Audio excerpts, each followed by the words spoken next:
Hello everyone, कैसे आप लोग। तो केमिस्ट्री के साथ साथ मैंने सोचा थोड़ा फिजिक्स एंड केमिस्ट्री भी इन्वॉल्व करते हैं। तो आज हम छोटा सा टॉपिक डिस्कस करने वाले हैं हमारे बायो का, जो है हमारा फंजाई। ठीक है, तो फंजाई बेसिकली मैं अब स्ट्रक्चर के बारे में आपको बता दूंगी इसमें क्या होता है। देखो, ऐसे स्ट्रक्चर होते हैं जिसको हम बोलते हैं स्टॉक लाइक स्ट्रक्चर। तो इस स्टॉक लाइक स्ट्रक्चर हम बोलते हैं हाइफी। ठीक है, वहीं पे अगर स्टॉक लाइक स्ट्रक्चर्स में ऐसे लाइंस प्रेजेंट होती है और इसके अंदर हमारा क्या प्रेजेंट होता है, न्यूक्लियस। जो डॉट डॉट दिखा रखे हैं मैंने, वो है आपका न्यूक्लियस, और इन लाइंस को कहते हैं हम सेप्टा।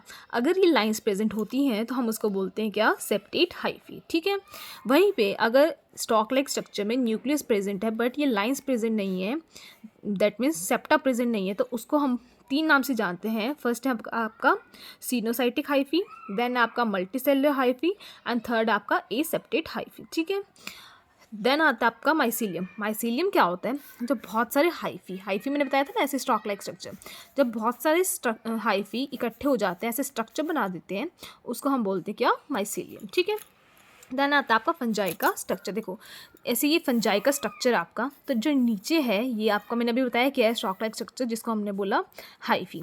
इसके ऊपर ऐसे फ्रूटिंग बॉडीज बनी होती है। ठीक है, जैसे ग्रो करती है, तो इसको हम कंप्लीट को बोलते हैं एक फ्रूटिंग बॉडी।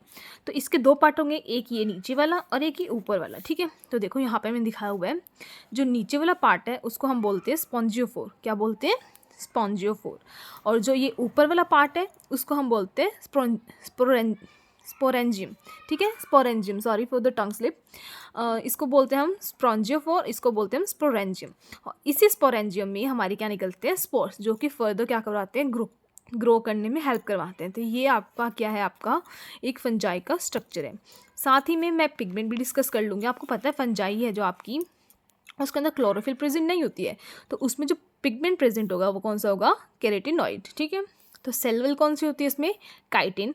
कुछ फंजाई में सेल वॉल काइटिन और पॉलीसेकेराइड दोनों की होती है, वैसे हम नॉर्मल बोलते हैं काइटिन की है।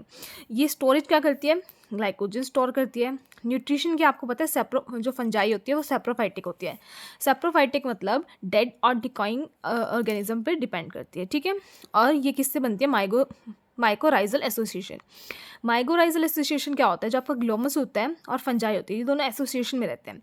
जैसे कि जो आपका फंजाई है ये ग्लोमस को फॉस्फोरस एब्जॉर्ब करके देगा, वहीं पे जो आपका ग्लोमस है वो इस फंजाई को रहने के लिए शेल्टर देगा। तो इसलिए इसको हम बोलते हैं माइकोराइजल एसोसिएशन, जो कि कौन करवाता है, ग्लोमस। तो ये आपका कंप्लीट था क्या, आपका किसके बारे में, फंजाई के बारे में। नेक्स्ट अगर आप चाहते हो मैं कंप्लीट डिस्कशन करूँ फंजाई के बारे में, so please let me know in comment section. Thank you so much for watching.